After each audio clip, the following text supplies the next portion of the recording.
ఆచి చికెన్ మసాలా. జగిత్యాలలో కేసీఆర్ సభ సక్సెస్. తన మార్కు పంచులతో తనదైన విమర్శలతో రాజకీయ ప్రత్యర్థుల్ని టార్గెట్ చేశారు. రాబోయేది తమ ప్రభుత్వమే అంటూ ధీమా వ్యక్తం చేశారు. అలాగే కార్యకర్తల నినాదాల్లో కూడా సీఎం సీఎం అన్న జయ జయ ధ్వానాలు వినిపించాయి. కానీ స్టేజ్ పై ఆ ఇద్దరు కనిపించకపోవడంపై పలు రకాల వార్తలు చక్కర్లు కొడుతున్నాయి. ఇంతకీ ఎవరా ఇద్దరు?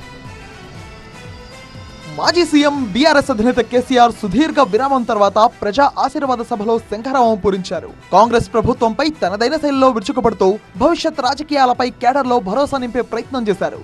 తెలంగాణ ఉద్యమం నుంచి నేటి వరకు సెంటిమెంట్ రగిల్చే ప్రయత్నం చేశారు. మళ్లీ గెలుస్తాం, అధికారంలోకి వస్తాం అంటున్న కేసీఆర్ రేవంత్ పేరు ఎత్తకుండా కాంగ్రెస్ ప్రభుత్వాన్ని ఏకిపారేశారు. అయితే కేసీఆర్ ను చాన్నాళ్ల తర్వాత చూసిన ఉత్సాహమో ఏమో కానీ సీఎం సీఎం అంటూ తమ అధినేత మళ్లీ సీఎం కావాలని ఆకాంక్షిస్తూ కేరింతలు కొడుతూ కనిపించింది కేడర్.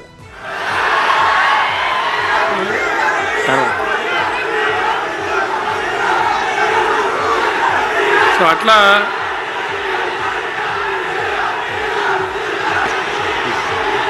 కేసీఆర్ వారించిన కేడర్లో ఉత్సాహం ఇసుమంత కూడా తగ్గలేదు. ఒకానొక సందర్భంలో నినాదాలు చేస్తే అయిపోతుందా అంటూ కేసీఆర్ కాస్త అసహనం కూడా వ్యక్తం చేశారు. ఇక సభలో మరో హైలైట్ పాయింట్ కాళేశ్వరంపై మాజీ సీఎం ఎక్కడా ప్రస్తావించలేదు. ఓవైపు సీఎం రేవంత్ రెడ్డి మేడిగడ్డ బ్యారేజ్ సందర్శించి కేసీఆర్ సభపై విమర్శలతో విరుచుకుపడితే కేసీఆర్ కాళేశ్వరం ప్రస్తావన తీసుకురాకుండానే తన స్పీచ్ కొనసాగించారు. 1,00,000 కోట్లు, లక్ష అంటే లక్ష. ఈ రోజు కాళేశ్వరం మొత్తం చూసి వచ్చిన కడుపు మండుతుంది. నిజంగానే ఈ చట్టాలు ఇవి లేకపోతే ఆటవిక రాజ్యమే అయితే అడవిలో చెట్టుకు ఊరేసిన తప్పు లేదు.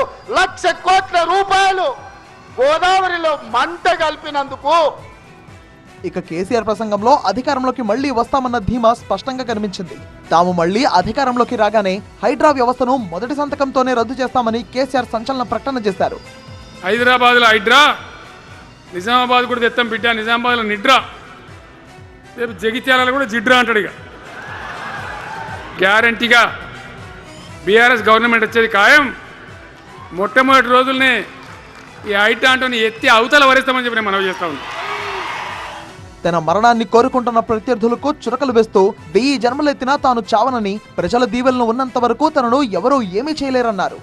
పొద్దున్న లేతే కేసీఆర్ చావాలి, నువ్వు 1000 జన్మలెత్తినా నేను చావనా కొడుకు అనుకుంటున్నావు.